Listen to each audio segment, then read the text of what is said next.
Welcome to the Greatest Movie of All Time podcast. Tonight we bring you number 42, Goldfinger. I'm Tom Duncan. And I'm Dana Duncan. But before we get to the show, a few housekeeping notes. One, we are planning a few big things to close out our first season. We hope to be bringing you roughly 50 episodes per year, and this is coming out on November 18th. Upcoming, we have our special birthday episode that we announced last week for Dana on My Fair Lady that will include previous guests Sarah and Christine Duncan, as well as our other missing family member, Allison, for a movie that has some long-standing relevance to Dana. Additionally, we had already announced in a previous episode that we will be closing out Season 1 with one of the biggest movies ever, Casablanca, but we will also be doing Home Alone for our Christmas episode. We're also going to start working on a couple of other expansion projects for the show, including our favorite character actors of all time that we hope are as exciting for you as they are for us. So check us out wherever you get your podcasts. With that, Dad, are you ready to discuss Goldfinger? I am. All right. So, basic overview as we do every week.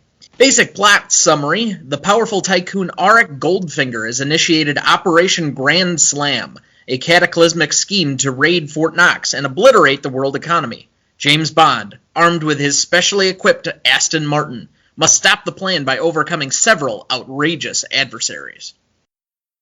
This won the Best Sound Effects at the Oscars that year. The American Film Institute has honored the film 4 times, ranking it number 90 for Best Movie Quote, A Martini, Shaken, Not Stirred. Number 53 for Best Song, Goldfinger. Number 49 for Best Villain, Auric Goldfinger. And number 71 for Most Thrilling Film. It is often also credited as the best James Bond film. So, what is your relationship to this movie, Pop? This is one of the movies that I remember as a small kid watching with my dad.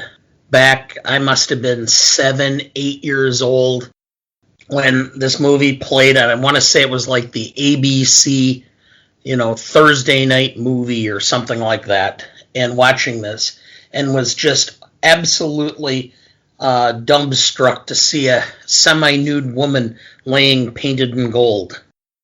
That's what I remembered more than anything in the film.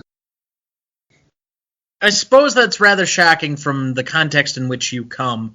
Anymore, that's pretty tame by modern cinema standards or even TV standards, so let alone like cable television. Well, I mean, it was network TV, and I'm 7. So this is probably 70, 71. They got away with a lot for the context of the time. Well, this is right on the cusp of really the revolution, because the first nude scenes were done just shortly before this. I believe there was a nude scene in The Misfits with Marilyn Monroe and Clark Gable, and I know there was definitely a nude scene with Jane Mansfield and Dean Martin in, I believe, 1963. So they were the old blue codes, the Hayes Act had started to fall, and so they were getting away with a lot more. Pushing the boundaries has always kind of been at the forefront of this franchise a little bit, and that's part of what drove its popularity. But for me, my relationship to this film, there are 2 big things that I want to say. So number 1, I think when you talk about this film, you have to talk about it in context to how you happened upon the franchise. So I remember I was staying with my grandparents one summer, and I needed things to do. Obviously, my grandparents did not have a expansive movie collection. There wasn't a whole lot on TV during the day in the middle of the summer. This was pre-streaming era. So we went to the local library, and they had 2 James Bond movies. And on DVD, my grandparents at least had a DVD player. I looked at it and I'm like, is this potentially any good? It was suggested to me by my grandmother. That's how I got to watch my first couple of Bond movies. So, and part of that is that Grandpa actually had... Not only did they watch most of the films in theater, so my grandfather took my grandmother to a lot of these films back when they were first released, but he also had original copies of the books that he has it's laying around your house now. And so he's always been somewhat of a Bond fan, but he specifically liked Sean Connery. And I remember the 2 Bond films at the time, and it's why it's probably still, it's got a fond memory for me. But the first one I ever watched was Diamonds Are Forever. And it's probably the most campy of the Sean Connery films. It was the one where he comes back for one movie after basically George Lazenby kind of quits on the series. And it was right before they went to Roger Moore for his extended run as James Bond. But the movie, for whatever reason, still is like a favorite of mine. It's just a fun caper type of situation. The other one was Dr. No. So it was a while before I watched Goldfinger as part of the franchise, but it's always been a franchise that's been fun and entertaining, and you can't believe some of the stunts that they get away with. The movies just continue to get more fantastic the longer they go along. There's bigger car chases, there's bigger action sequences, there's more gunfighting, there's bigger stakes, and the villains just keep getting more outrageous as they go along. And so by the time that I was in high school, I'd seen just about every Bond film multiple times. And guess if you could say I was one of the resident Bond experts around high school. So there was another kid, and this is the small part that I want to mention in this show. And forgive me for a second for taking kind of a moment of reflection. I was one of the big Bond fans in high school, and we had another kid who was even a bigger fan than I was. And he and I used to constantly talk about this. It was the one thing that we really connected on. And he and we played basketball together. We were in some similar classes here and there, but the school was very small. My graduating class was 51, and we were the largest one in like 10 years. And so most of the grades, he was a year behind me in school, but most of us just hung out together because it was a small community. And I remember him and another friend of mine who did our Pulp Fiction episode, Phil Martinez. We used together, and Phil would be the moderator, and we'd do these really multiple hour-long Bond trivia games, which would be just knockdown, drag-out fights. And usually Adam would win. Yes, so I guess I shouldn't mention his name here, but Adam Dupree.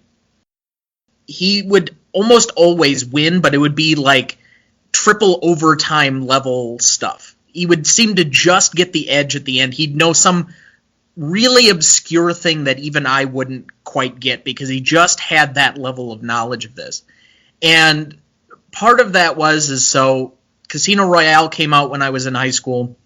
Quantum of Solace came out while I was in high school. And even after college, we connected, and we would talk about the release of the new films and what was going on in a lot of these fields. Well, I had lost touch with him over time. You know, people grow apart. They live completely different lives, and he had apparently moved to Iowa and was in the medical field as some sort of technician, I think. And he was doing fairly well for himself. Unfortunately, about maybe a month and a half ago, I can't remember the exact date, he passed away in a motorcycle accident in town. And because of how this franchise tied in, the news that we keep getting of Bond 25, No Time to Die, being delayed multiple times, I felt very awkward that when that movie does come out and I eventually see it, that it'll be the one that I see and won't be able to talk to him about. He and I had recently connected again over the summer before he passed away, talking about the new movie release. And also that, you know, there's a weird awkwardness thinking about Sean Connery passing away, which is part of the reason that we're doing this film as a commemoration to him, but Connery passing away shortly after Adam as well. And I know how much this was part of my high school years, part of my upbringing. I have posters of this all over my apartment, and this franchise has been something that I've revered and enjoyed and been a part of. And so in one small way, I wanted to take a moment to kind of tribute what that relationship was and how fond of it I am in retrospect from high school, and that I do remember and appreciate the time that I had with him doing those things. And it's going to be an odd time without him enjoying that still. All right. With that being said, as I mentioned, and I kind of did our tribute to Sean Connery in last week's episode, just gave a brief moment on him, but I think the place to start, and I do think that we need to have a few moments just on Connery himself, because of what he means to the franchise and how he signifies the franchise. I know usually the first Bond that you watch tends to be the one you relate the most to, so there have been 4 really different generations of James Bond. I know we kind of have thus forgotten Timothy Dalton, who did 2 movies, and George Lazenby, who actually was a very good Bond for the 1 movie that he did. But the kids from the 70s grow up with Roger Moore being their Bond. And the kids from the 90s grow up with Pierce Brosnan being their Bond. And the newer age kids, if they watch these even at all, it's Daniel Craig. But for the classic fans, and because I watched some of these movies first, Connery is the Bond. I mean, I personally like Daniel Craig more than Moore or Brosnan, but there's a certain... what you would refer to it as je ne sais quoi, a intangible quality to him that just makes him fit. The closest we've gotten to it is Craig, but there's, and I keep looking for it, and I remember when, because I'm this much of a dork, I used to look up, how to be attractive to women, and how did that go for you? Yeah, it hasn't worked out so well so far, but still, there's something called the James Bond smirk. It's this, so they pointed specifically to Daniel Craig in some of the train sequences in Casino Royale, where it's this like half smile. He never shows any teeth, but he's got this like glowing confidence, and like he just got away with something, and you can tell, but it's not like an obvious smile. And it has this like just uber infused confidence. And it comes from Connery. Connery does that so many times in this movie. Like he's got the upper hand at any one time, even though he's captured or he's being tackled to the ground by who knows what. But he's always got this throwaway line that he's got this air of confidence constantly about him that isn't off-putting, but just kind of cool. And I really don't know how else to put it. There's an intangible quality to it. And I think that's why, for whatever reason, he epitomizes what people come to know as the James Bond character. Anytime they're describing it, they're describing his original portrayal in some way. I used to do a game with people years ago, probably 10 years or more. But I would say, I'm going to ask you a question, and you're going to either give me the right answer, or if you give me the wrong answer, I'm going to tell you who the right answer is. And then you're going to go, oh yeah, you're right. And I'd say, who's the coolest man in the world? And then you'd get answers like, well, Obama, or you'd get W, or you got a lot of Clooney's. Yeah, okay. And then you'd go, no, it's Sean Connery. And they'll go, yeah. Yeah, there's just this supreme level confidence that you've always got this. It's not even like it's confidence in the face of condescension. You somehow have straddled the line between supreme confidence without being off-putting. That's the best way I can describe it. Well, and the thing is that if you studied the MI6 agents, they always were of a similar ilk. They were very well bred, usually Oxford or Cambridge. They were from old money. Their parents were dead and they had no close living relatives, but they had a trust fund or property that paid them an income so that they never had to worry about money ever in their lives.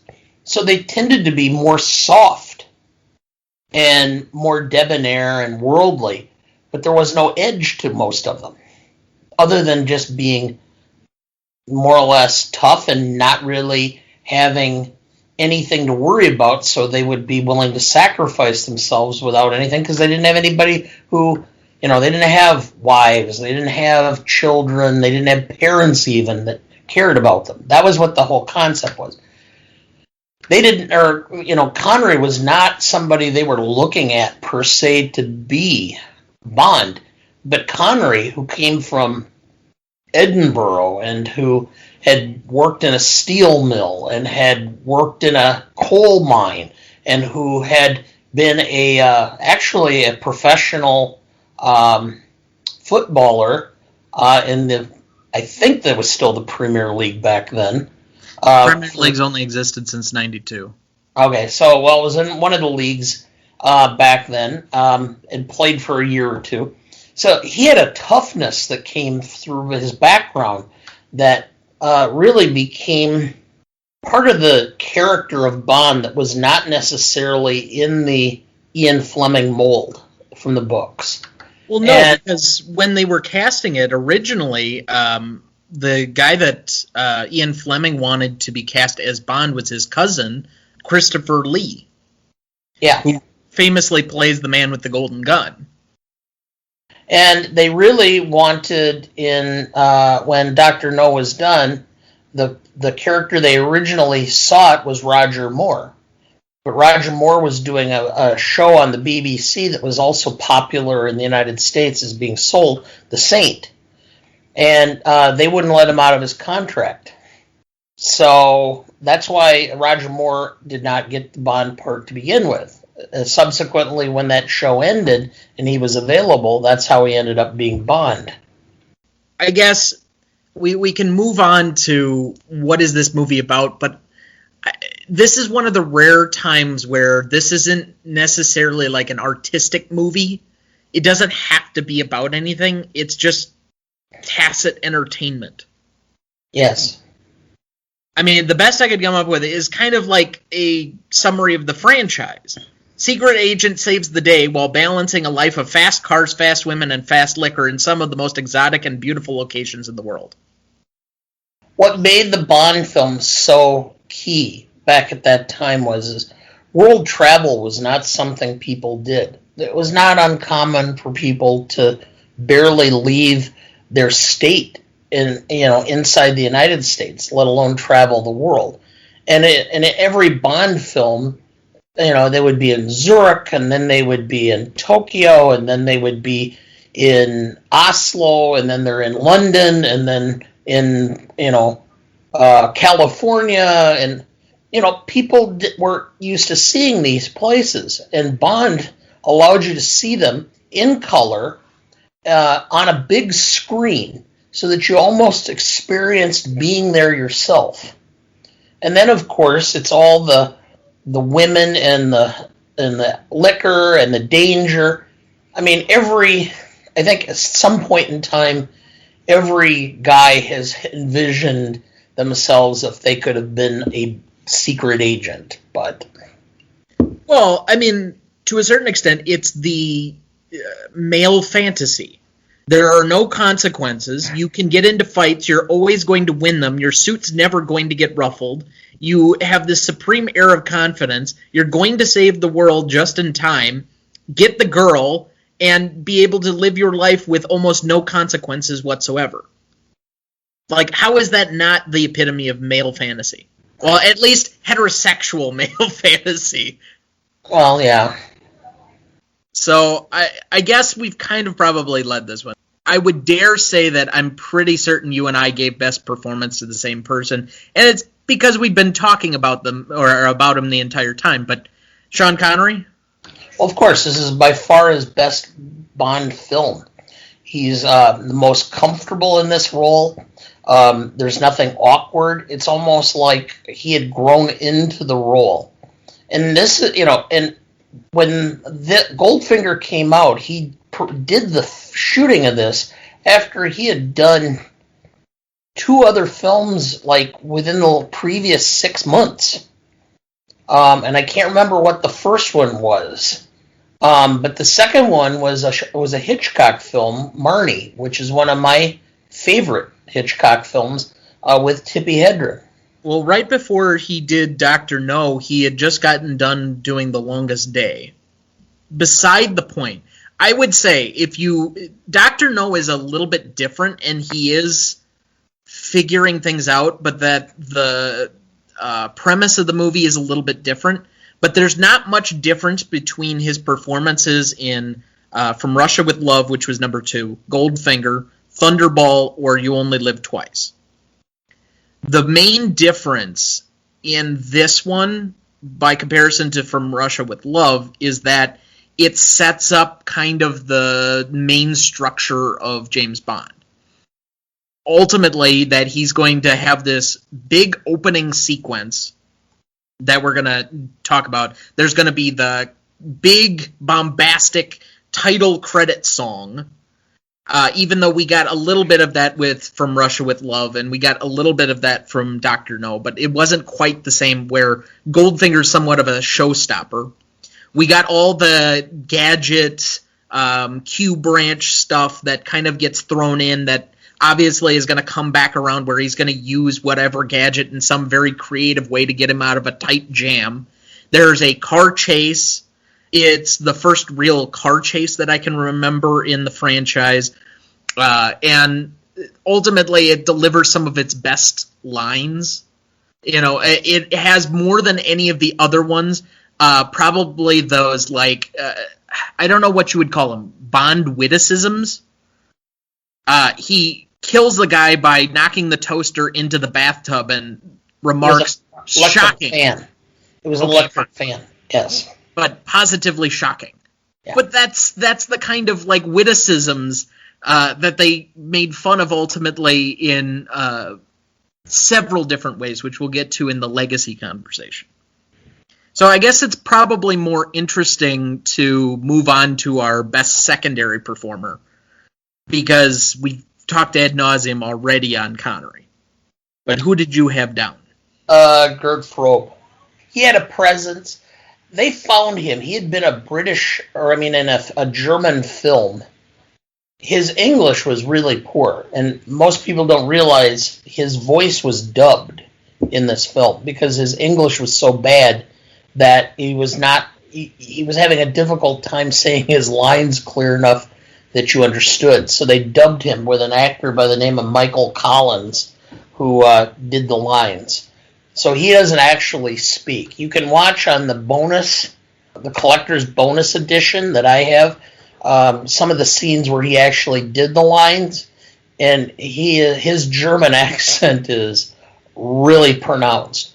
But he did have a real presence, and they did both Salzburg and Broccoli really did do an exhaustive hunt, saw him in this German film, thought he had this quality that would be perfect for Goldfinger, and hired him, and then figured out he couldn't speak English very well. But I thought he did a very good job overall, and did present himself extremely well. sometimes the facial expressions and the devil-may-care attitude about some really horrendous things was quite almost evil. I mean, he just had a knack for smiling when it wasn't really appropriate. But I thought he did a very good job for that reason. I thought about him in a lot of different ways, and I had no idea he was dubbed. So that's complete news to me. But ultimately, I thought there was just somebody else that it was very difficult when you're not one of the key characters to create somebody so remarkable and memorable that you're still a easily referenced part of film culture. And it's Harold Sakata, who played Oddjob. He has no lines in the entire movie, which, of course, you cast a minority in a movie and then give him no lines. You just give him a couple of grunts. But ultimately, the hat-throwing sequence and the statue and all of the other pieces that go into it have created one of the most famous henchmen of all time. He is in equal parts a equal antagonist to Goldfinger in this movie. The interesting thing is if you know anything, back in the early days of television, sporting events were difficult to broadcast because you had limited cameras that you could use. So some of the most popular sports in the early 50s were boxing and professional wrestling. He was a professional wrestler and made quite a few, or had quite a long career as a professional wrestler, and then went into acting more or less as he got older and could no longer be a professional wrestler. And so, when he's the body or the build you have here for him is quite remarkable, and for that very reason. The thing I found interesting is that he ended up with second and third degree burns. The scene where the hat gets stuck in the cage at Fort Knox, and then Bond puts the electric charge in it, that wasn't supposed to actually shock him, but it did. But because he was so worried about the scene not coming out, he held on to the hat even though it was burning his flesh. Okay. Yeah. He ended up having to be treated and had to have his hands bandaged, or his hand bandaged after that for a couple of weeks. That's how serious it was. You clearly did more research on this than I did. Well, okay. That's my job. Most charismatic. I think this is a throwaway on this episode. It's Connery. It's Connery.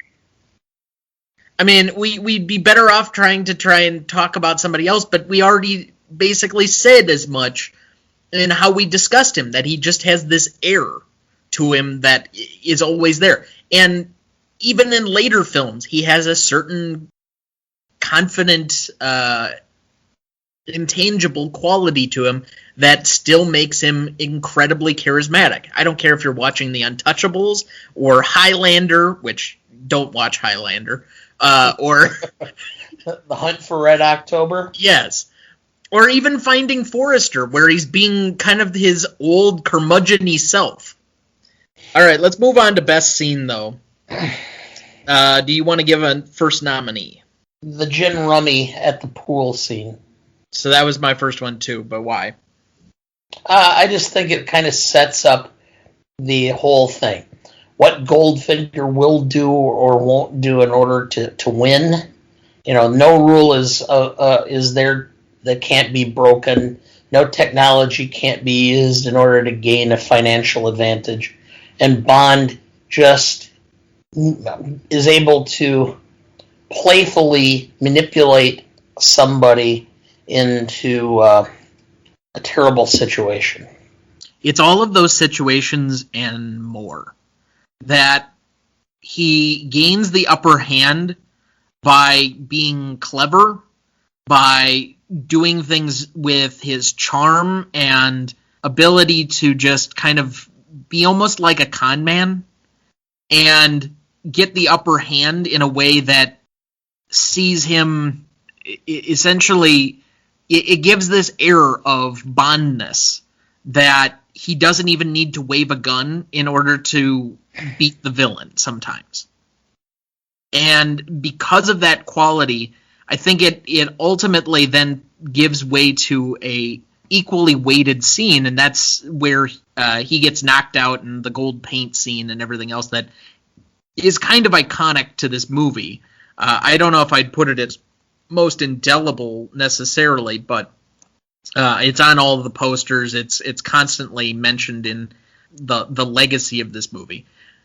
So, but you have to give way where he gets the upper hand early enough for the villain to come back and beat him at his own game in several ways, and he has to constantly keep improving or meeting the challenge or raising his own ability to the challenge in order for him to be an authentic or a character that we continually come back for. The part of the hero's journey quality is that they have to lose occasionally in order for that to make the stakes that much more important when they ultimately prevail. So I will go with the next one. I'm going to go with what I've nicknamed Slazenger 7. All right. And I did not pay attention very well in this movie the first couple of times I saw it.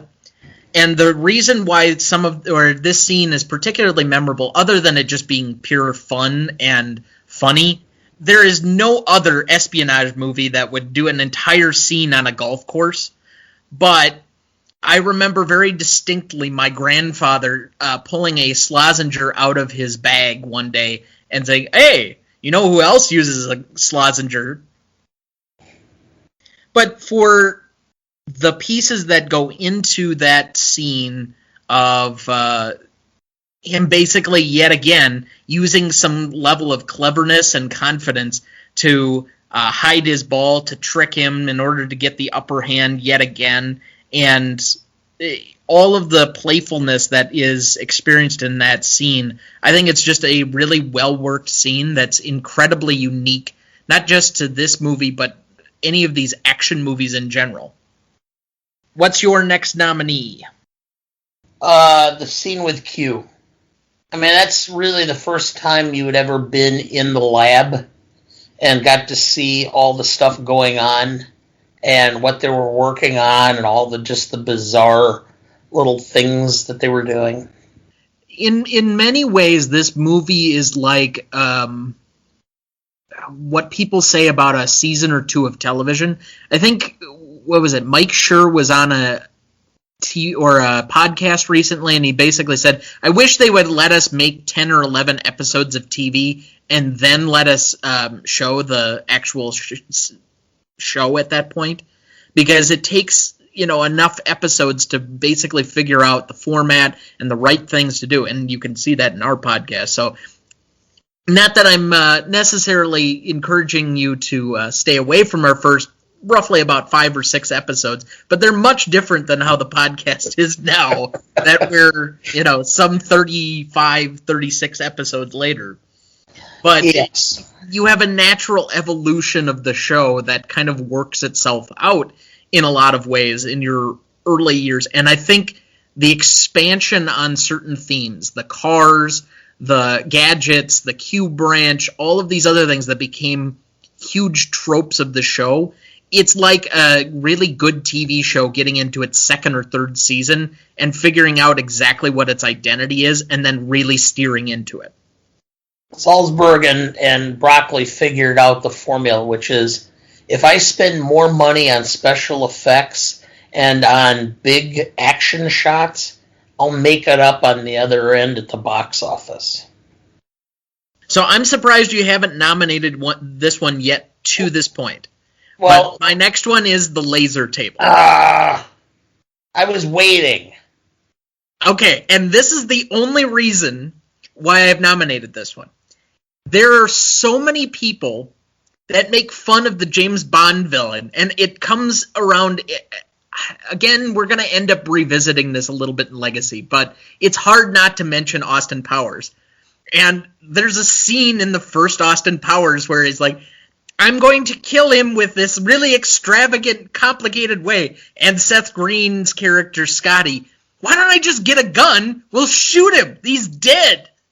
And every Bond villain fits this exact quota. They come up with the most elaborate ways of trying to kill James Bond.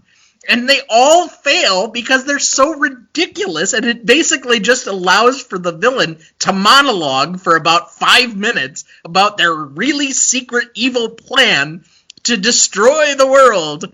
And then in the intervening moments, Bond uses whatever gadget Q gave him about an hour earlier in the movie to escape this methodology. The only scene that is closely equivalent to this is when James Bond is stuck in the gator pond in Live and Let Die. Because it's so lowbrow. In this particular scene, basically Goldfinger has a laser pointed at his junk. And he's going to kill him. He's not mincing words. He doesn't try and do this big monologue. He doesn't care about the rest of that. And so for one glimmering moment, we actually have a villain who's just interested in killing our protagonist. Well, and of course, killing him by starting with his crotch, which would, for James Bond, be the worst form of death. So, what is your next one? Well, let's see here. I had the Fort Knox scene, the climactic scene. Okay, that was my last one. I got a couple of others intervening, but why did you have that one down? Well, it's just really... It's one long, protracted shot that puts you on the edge of your seat. And the first time you watch it, you don't know what's going on. And it starts with the nerve gas and everything, and then got to the point where the bomb's going to go off, and it's just one long scene of intensity. I think I would cut it down. So I don't need the first probably 10 minutes where they're breaking into Fort Knox. But once you get to the point where you get into the middle of the shootout, they close the vault, and Oddjob and Bond are basically fighting over whether or not Bond can defuse the bomb. I think that whole last roughly 5 to 10 minutes there really, really works. And even up to the point of the clock ticking down and all of the things that go into the suspense and the tenseness of that that moment just work every single time for me. Even up to the campiness of it being 007 seconds. Yeah. So, all right, my next one, though, was the Aston Martin shootout. It's probably the first one. I wouldn't say this is the most iconic car sequence, but this was just kind of that tipping point. And again, we bring it back to this is why this has become the classic Bond film is this is the movie that basically tipped off all of these big moments and all of the car sequences and other things that were to come as they continued to expand out. Much in the same way that a lot of people credit like Fast 5 and the Fast and Furious franchise with being how the franchise really started to define itself and then expand based on that, and they just kept raising the stakes every single movie until they just got so ridiculous. It's essentially the same thing. And so this is the first one where we get the full car sequence, we get the ejector seat, the oil slicks, the machine guns, everything is part of this and all of the gadgetry that goes around that. Although we got a few pieces before that where he has the tire blowout, but all of the things that go into the car and why it's become the iconic Bond car are from this movie, and so I thought it needed to at least be recognized. Did you have any other scenes to nominate? The final scene with the on the plane flying to meet the president, Goldfinger ends up getting sucked out into the atmosphere. I thought it was a telling way to end the film, draw everything to a close. The bad guy ultimately loses. It had been foreshadowed earlier in the film, so it came back, and I just thought it was a nice way to tie it up. It's always a good use of writing where you basically foreshadow something and you know it's going to come back later on, but it's not necessarily something that is a big giveaway early on in the movie. It's just something that seems like a throwaway and then ultimately pays off big in another spot. So I would tend to agree on that little note. I don't know about the scene as a whole. It just seems kind of campy to me with the way things... And you even look at Gert Frobe's face as he's being sucked out. He looks like a blowfish. But... Yeah, okay. The only other scene that I had to nominate was Operation Grand Slam, where he pulls what's with that trick pool table? And then gets all the guys into his... We have pioneered everything in all of these areas except crime. And it's just such a goofy moment. And it will come back in later questions, but it's the first big stakes moment in a James Bond movie. The villain that's going to do this huge plan. In that moment, it's like the Penguin is going to infiltrate Gotham's water supply.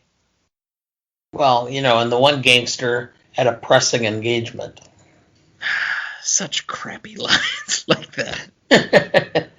All right, so which of these, though, is... I guess, would you say is the best? I love the laser scene. I mean, and I'm going to tell you right up front, I've been quoting that line most of my life. No, Mr. Bond, I expect you to die. Yes, and you sound like Count Chocula every time. My German accent isn't the best. I'm going to go with defusing the bomb. I just think that scene still works incredibly well, and it pays off in such a great tense moment. Because even now, you're still not even sure that they're going to save Bond or that he's going to be able to save the day in the end. And it's such kind of that throwaway anticlimactic, they flip a switch inside the bomb, that it just works so well in that regard. By the way, another point... In that scene, because Connery gets thrown around, he actually injured his back quite severely in that scene in one of the stunts he was doing. At the time, they had the contract for the next film, which help me out here. Which was the next one? I just said it, Thunderball. And they wanted him to sign, and he kind of the thought is by most experts. He milked it a bit because he kept telling Broccoli and Salzberg that, it's too dangerous. This film's really dangerous. I think I need more money if I'm going to keep putting myself at risk like this. And he ended up with a sizable increase in pay to do Thunderball. There's certainly no strangeness for... let's say, injuries in these action films. I mean, I'm kind of surprised that Tom Cruise has survived as much as he has. Although there are people, I think there are sites who can do betting markets on whether Tom Cruise is going to die in space for the next Mission Impossible movie. But there, quite famously, a couple of years ago when Daniel Craig basically said that he was done with the franchise, so I'm trying to find the list of injuries that he had here. Tore the labrum, the connecting cartilage in his right shoulder during an aerial stunt. Ruptured both of his calf muscles, forcing him into rehab. I know he has had a knee replacement. Oh yeah, he had he had to be wearing a knee brace for most of Spectre. So, I mean, it's quite substantial, the amount of damage you have to go through in order to play this character. And yet his suit is never seemingly wrinkled. So, my favorite scene, though, I'm going to go with Slazenger 7. I don't know why it's so classically good. It's just, there's con man heist element qualities to that scene within a action caper type of situation, and it just works for me. It always has. Oh, one other little tidbit. Do you know who they originally had in mind to play Goldfinger? No idea. Orson Welles. That would have been an interesting one, but... They made some inquiries and found out what his price was and said no. Yeah. he also would have been an absolute headache to work with. Of course. But he would have been able to do the part. It's just a very different film. But what's your favorite? The laser scene. Best. Well, all right. So it's best scene, favorite scene. It's the same thing to me. It's the scene that I remember the most in this particular film. It's not always the same, but in this film it is to me. Your most indelible moment, sir? It's probably the same one because that's the scene I remembered when I was a kid. Although, I will take that back. The one scene I said at the beginning was that I remembered because it was just shocking to see a semi-nude woman painted in gold when you're 7. So both of those would probably be scenes that I carried with me far into my adolescence when I started watching the Bond films more often and they were more readily available as cable started to come about. I'm going to go with Odd Job knocking the head off the statue. I think that's been recreated I don't know how many times. Sure. I think it's probably one of the most iconic moments in film history, so that to me seems rather easy, although you could take that for a number of things in this movie. The one thing I will say about the gold-painted murder, let's say, of Jill Masterson, the character name from the movie, yes. There's been a long-standing rumor that they painted her gold and she ended up dying as a result during the course of this movie, which has been proven false multiple times because she lived into her mid-80s and yes. She just passed away not too long ago, actually. So you cannot actually kill somebody, even with this supposed bear patch thing. You can paint somebody completely gold. You only need to look at football fans in order to prove that painting someone's body is not going to cause them damage. Wrong, because who was the original Tin Man in the Wizard of Oz? Okay, if you use lead-based paint... That's exactly it. Buddy Ebsen. And he got lead poisoning, so they had to replace him with Jack Haley because he got lead poisoning and was in the hospital for a couple of months. So let's take a quick break. We will be right back. All right, welcome back. We'll jump right into Best Lines. What is your first nominee, Pop? No, Mr. Bond, I expect you to die.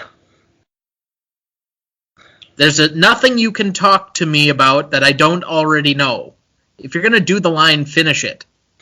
Fine. Well, I was going to say, you expect me to talk.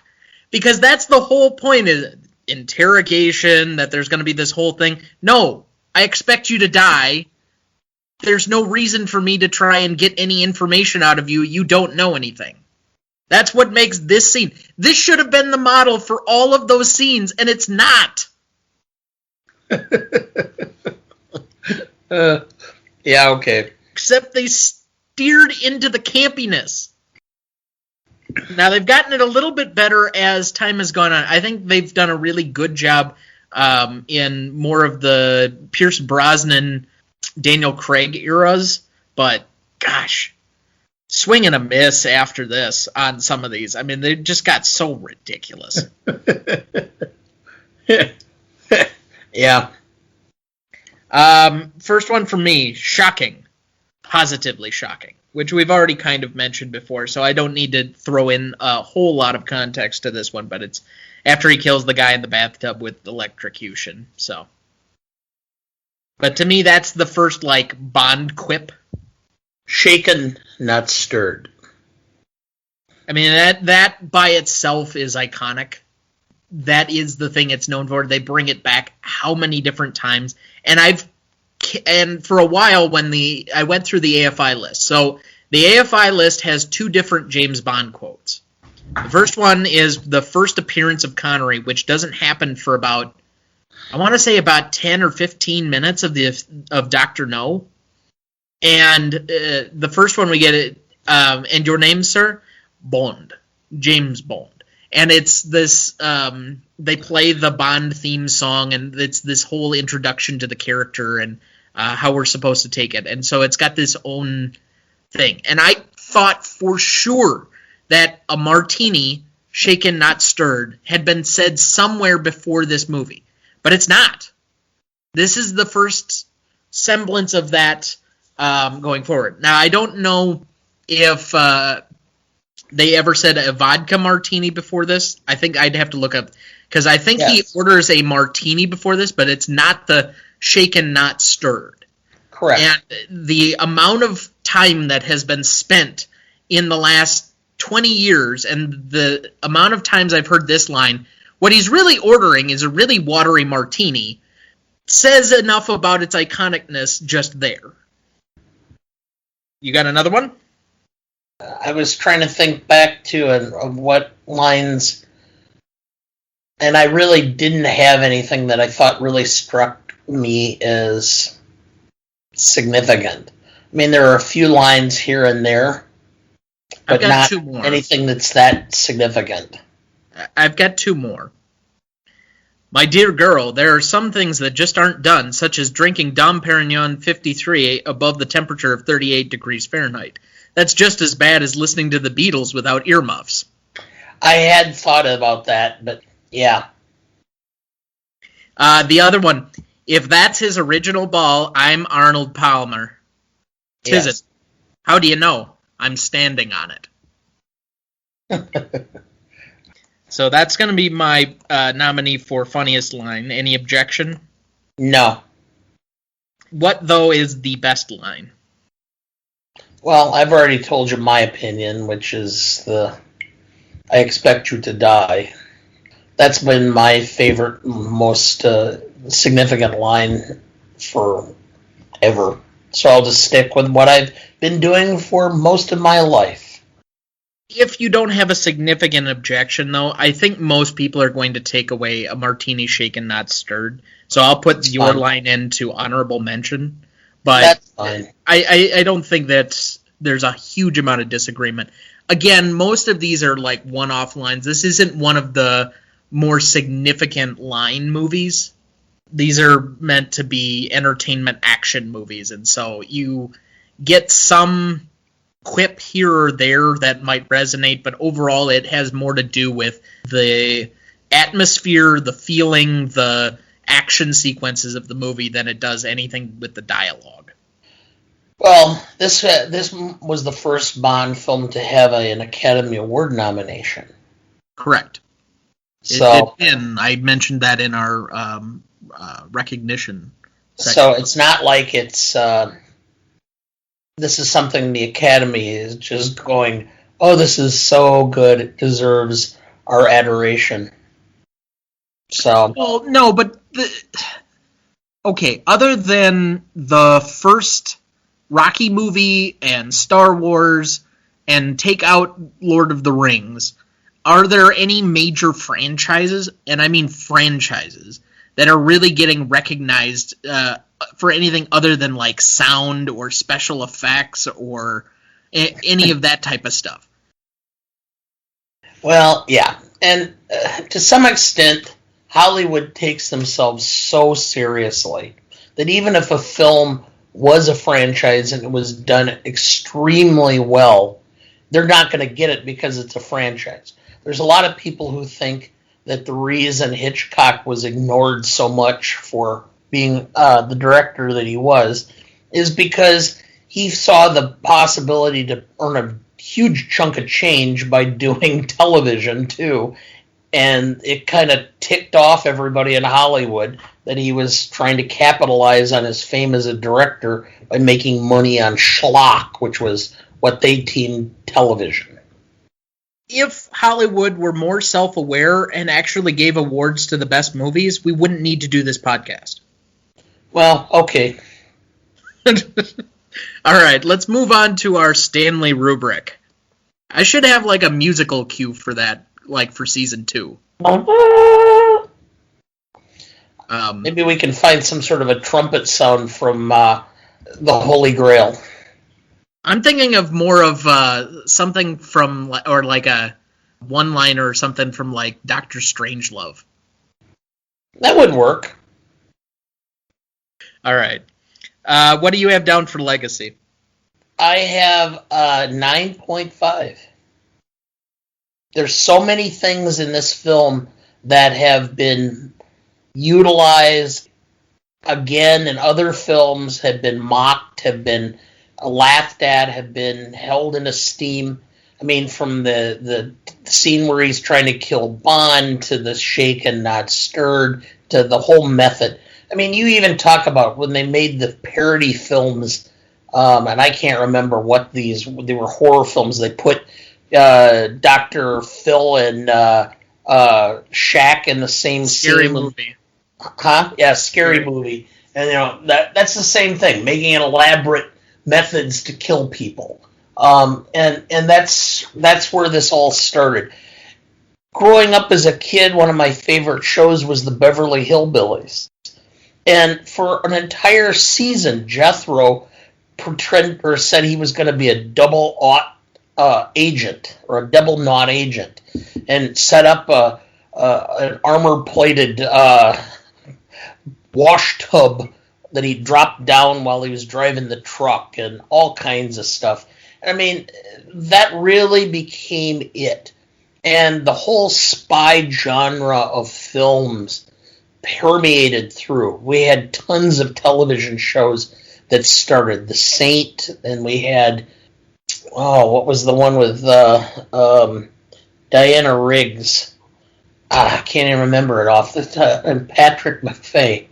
Even the fact that this kind of became the parody that Mel Brooks and Buck Henry did to create Get Smart as a TV show. It's just lasted forever.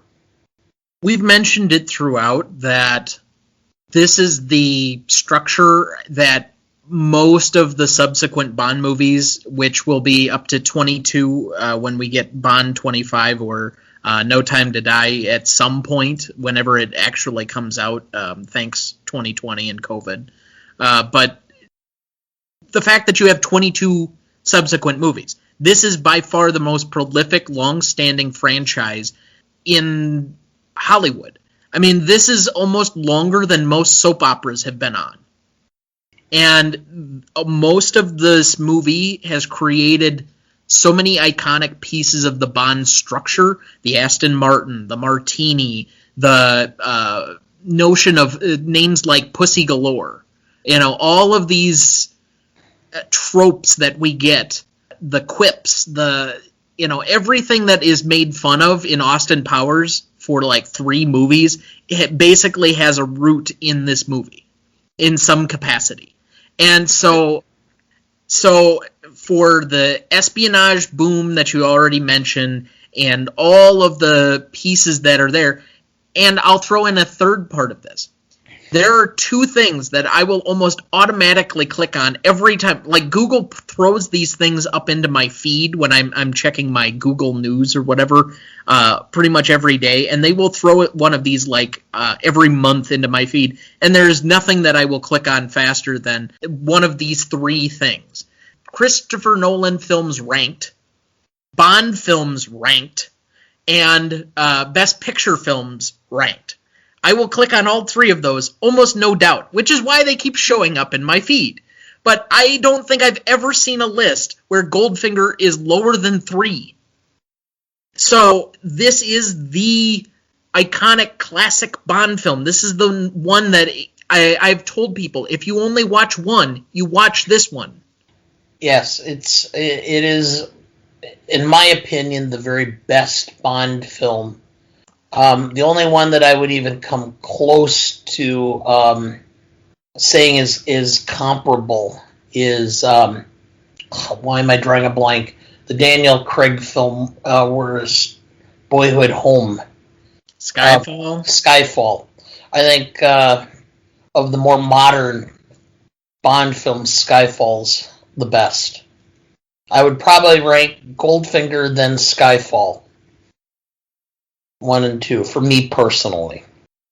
I think there are a lot of people that would tend to agree with you on that one, so I don't see that as being an issue, but ultimately, that's why I mirror your 9.5. So there's no disagreement whatsoever there. I think this is the classic. Impact significance, I went with a 9.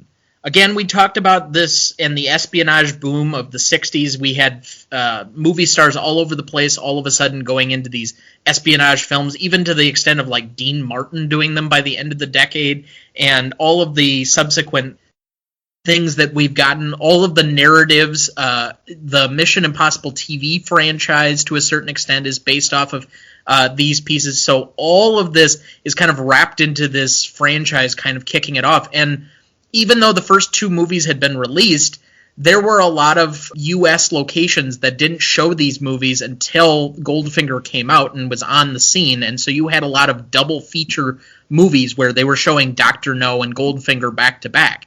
And I will also put in, this is the first time that we had to have theaters staying open 24 hours a day because of the amount of people that were seeking out trying to watch this film.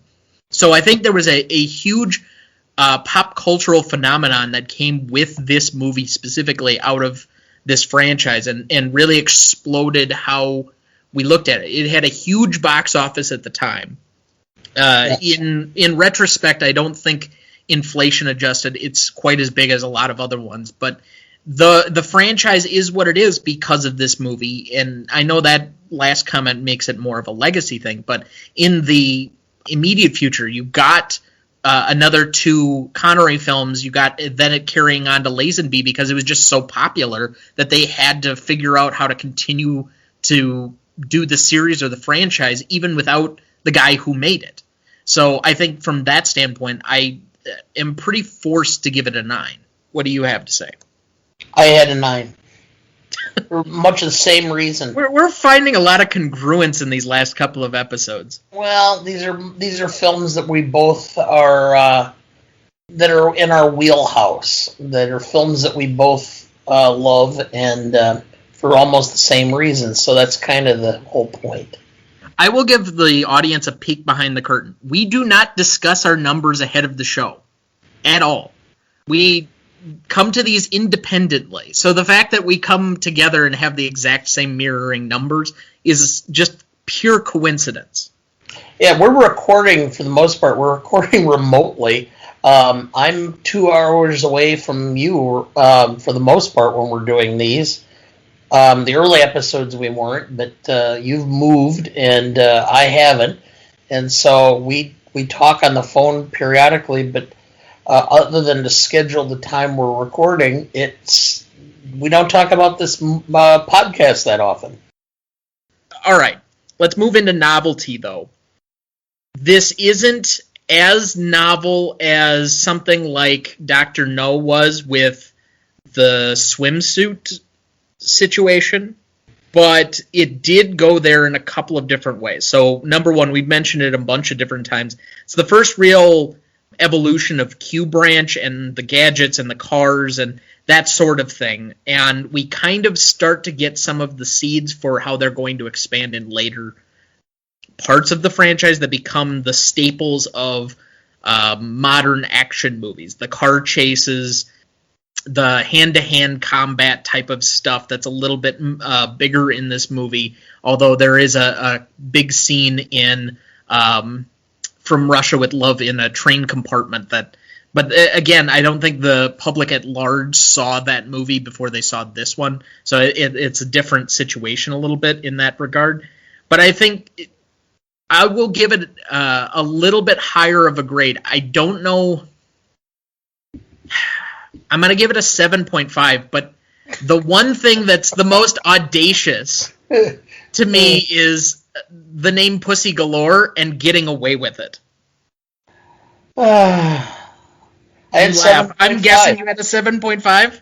Yes. I thought for sure we were going to be different on this one. I had originally thought about a 7, and then I thought more about it, and I'm like, even though this was further along in the film process or the franchise, I thought for sure there were still many elements that were still novel, and how they were presented and all the different aspects of it that I thought were much more interesting. But anyway. You want to know something really ironic? I literally just changed it from a 7 to a 7.5 as I was talking about it. All right. So not only were our final scores the same, but we had the same thinking process. Uncanny. All right. Classicness, I think, is the part where I'm going to have the most issues. So I'm going to allow you to go because I have kind of, let's say, a long monologue on the difficulty of this particular category on this movie and this franchise overall. So I'll give you the space to explore it first, and then I'm going to go. All right. This is a little bit... there's a difference between what I observed watching the film and what I know about the film. Let me explain the difference.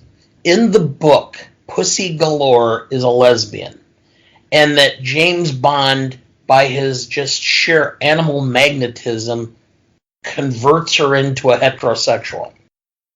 And I'm sitting there going, knowing that, and then watching the film, I'm going, really not good. And then watching the film, it's not quite, thinking about just the film, it's not quite that bad. If it were the latter, I would say it's probably about a 4.5, 5. If it were just the former, it would be about a 7, so I compromised and said a 6. Okay, we finally differ. Not by much, but we differ. So I know this has been a wide-ranging topic. These are movies that have been on cable and have been, there has not been at least 3 different, like, TNT, TBS, AMC Bond movie marathons per year for as long as I can remember. These things are constantly on all over the place. You can't miss them, more or less. And I am almost shocked that we haven't had, like, a retrospective Bond marathon when Connery died. But there is a lot of complication with some of these earlier movies, with how we have played into the male fantasy and how, let's say, we have matured or nuanced what should be the epitome here. So the drinking is... they've explored it better in more modern films, the Pierce Brosnan and Daniel Craig movies. Drinking and alcoholism become not necessarily good things that they specifically refer to, I think, in the last Pierce Brosnan movie, that his liver is just completely shot. And so they do at least have a little bit of self-awareness in that moment to say that, yeah, Liquor for Three might have been funny in the 60s, but by the time we're getting to about 2003, we maybe need to have this moment of self-reflection. The fact that we have a Korean henchman in a 60s film that isn't like the Green Hornet, but basically is kind of, in essence, the same kind of thing. But then we give him no lines except for a couple of grunts. That makes it kind of complicated. The way that Bond interacts with women is extremely complicated, including the fact that the scene that drives the climax of this movie is him essentially forcing himself on a woman. In a post-Me Too world, I don't know how that is not seen poorly. Yes. But you also have to give it that all of the iconic pieces about this that have made film culture and espionage movies that we've already talked about make into the classicness. I still think that the scenes that are supposed to work the way they are supposed to. The gin rummy scene, the golf scene, the defusing of the bomb, all of those work. And while there are so many questions about this movie, because this was straddling a good line between the campy absurdity of the Roger Moore films, where they just got so ridiculous and over the top that you couldn't even... Some of the later Roger Moore films I can barely watch because they're just so ridiculous. But this one straddled it where at least this was in the realm of plausibility, that it wasn't so over the top, and it had a level of self-respectability yet that it still makes it classic. And so I ultimately gave it a 5.5 because I think it's just slightly more classic than average. So that is our first deviation, but it was by half a point. Okay. So we had a 5.75 ultimately for that. All right, what is your rewatchability? I had a 9. This film is one that if it's on, I'm following through. Unless I'm really in a bad mood, and that's why it's marked down from a 10, I'll watch it. Even if it's, a few minutes. I can sit and watch it for about 2 minutes and figure out which film it is at this point, and I'll sit and watch it. Even if it's just for, I'm waiting for something else, watch it for 15, 20 minutes, half hour, move on. It's just something that I know I just have a comfort level that I can just sit and just enjoy it, savor it, like a fine wine. So this is pretty close to 10 level for me. It's not quite there, but it's one of the most rewatched movies I've seen in my entire life. I am very curious to find out what the hell a 10 is to you, because I would have thought for sure that this would have at least been a 9.5, which is what I gave it. Okay. It's not quite a 10 because this isn't the immediate one I go to, but if I see this on Netflix and I'm just surfing around, it's probably going on. I don't even know if it's the most rewatchable Bond movie in my list. Again, I think there are other ones that I like just a little bit more, but this is so classic and it's fun and it's energetic that it doesn't really lose me at all, but there are other ones that I've enjoyed a little bit more at different times. So I gave it a 9.5, so that'll end up averaging it down to 9.25 for us collectively. In answer, I can name about 4 or 5 films that I would say are a 10. And I don't remember offhand what I gave Rio Bravo, and if that's one that we later revisit. To me, that's probably, in retrospect, it should have been a 10 for me. Because I'll sit and watch Rio Bravo at any moment in time. I'd have to look that one up, but my guess is, because I don't take it as individualized scores, I average them out on the show notes. So, I could take a second and look for you, but I'm pretty sure it's probably pretty high up on the list. I would say that's a 10. I think North by Northwest is pretty close to a 10 for me. I think Apollo 13, for whatever reason, would be close to a 10 for me. And there are a few more films that I feel that way about. So, just me, but that's the way I kind of feel. I don't think you gave it a 10 because we averaged it out to a 9.25, so likely we had it very similar to this current score. My guess is that we're at that point in time we're still trying to feel around kind of for where the sweet spot was in this category. Well, I know what I'm truly comparing it against because it's one of those that I just constantly rewatch, and I know exactly which film it is, but that's for another time and place. Which we will be eventually covering that film. So anyway, with the audience score added in, that added 89 for an 8.9 in our scoring system. We have a 9.5 for legacy, 9 for impact significance, 7.5 for novelty, 5.75 for classicness, 9.25 for rewatchability, and 8.9 for audience score, for a total of 49.9. And that places it tied for number 13 in our list. It will probably be technically somewhere in the range of about 15 or 16 in the online list, because I can't do ties in the blogging system. Yeah, so in our online list, it'll end up placing as 16th. At least in the current iteration. I think maybe it is deserving that we bring on somebody else to average us down a little bit. Oh, well, yeah, we could put somebody like your mother on, and that'll bring it down to... No, but it would have probably been a little bit more self-aware to put somebody that was of the female variety that isn't, that at least the movie is likable to, that isn't necessarily the imagined target audience for this. Yeah. All right, let's get to remaining questions. What do you have first? Okay. How is it they're spraying gas all over the place and it doesn't affect any of the pilots? I guess I don't understand the question. I mean, why wouldn't the pilots also have died? You're just spraying the poison gas all over this broad area.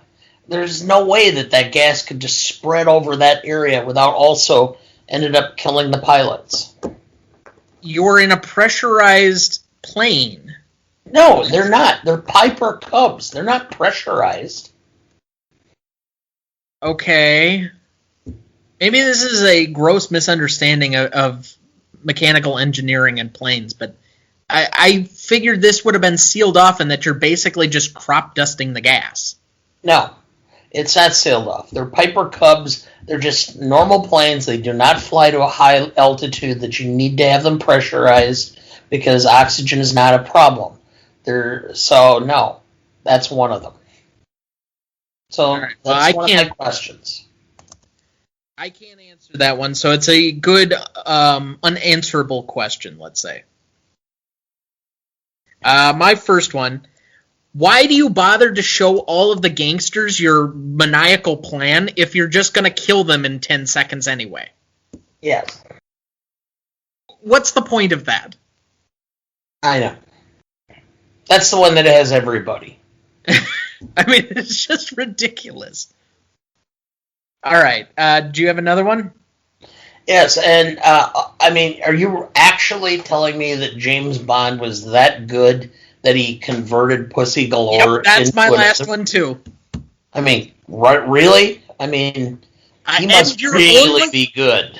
And your only explanation is, I appealed to her maternal instincts, which is the worst way of phrasing that. Yeah.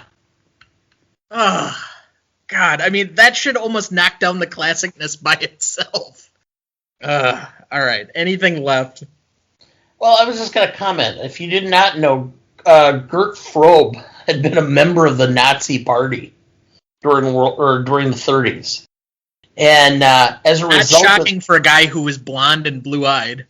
Yeah, and for a while, the film was banned from being shown in Israel until about 3 to 6 months after the film was released, when a Jewish family living in the United States did a story that appeared in the AP where they thanked him because he had apparently, while being a Nazi officer, had helped hide them from the concentration camps. And so after that, he was a big hero, and it got to be all over in Israel as well. You are definitely bringing the research this week. That is a great note. So, any other remaining thoughts yet? I'm flaring. No, let me just put it this way in retrospect, okay? The film Dr. No came out the year before I was born, and I'm going to be 57 this month. So, in other words, there has not been a time in my life that there has not been Sean Connery and James Bond. And to say that it feels like there's a hole or a pit in my stomach and heart because this movie has been so iconic to me through my life and so, prescient that I'm to the point where and I was always told this by other guys who are friends of mine who are a little older, that you reach a point where you become really sentimental in about your mid-50s. And I mean, if I stop to think about it, I just get very almost teared up by just the loss. And I mean, this is a man that I never knew, but I watched and had a respect for as a human. I actually saw his house in the Bahamas. when I was there. But and it's as time goes by, I'm starting to feel the loss associated with the things that were part of my youth. I definitely understand. I mentioned it when we talked about doing this movie last week in the episode, that it's one of the few people that has been intergenerational. I think we're going to have a similar circumstance when we talk about like Harrison Ford or Mark Hamill or some of these other guys that have had different appeals to different generations because of an iconic character or two that they will have a complete missing presence when they're gone. And we've now lost Roger Moore, we've lost Sean Connery, and yeah, I don't think it's going to be a while probably before we lose Timothy Dalton or Pierce Brosnan, even though they're getting up there a bit. But Lazenby is in his mid-80s, I believe. And it's just interesting that we've kind of gotten to this point. Connery was 90. We knew it was coming at some point. It's different once you cross that barrier. I wish we could talk longer, but I'm expecting a friend for dinner.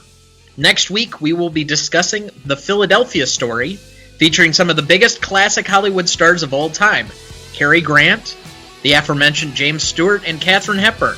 It is currently streaming on HBO Max if you want to check that one out before we discuss it next week, so stick around on this feed for that one.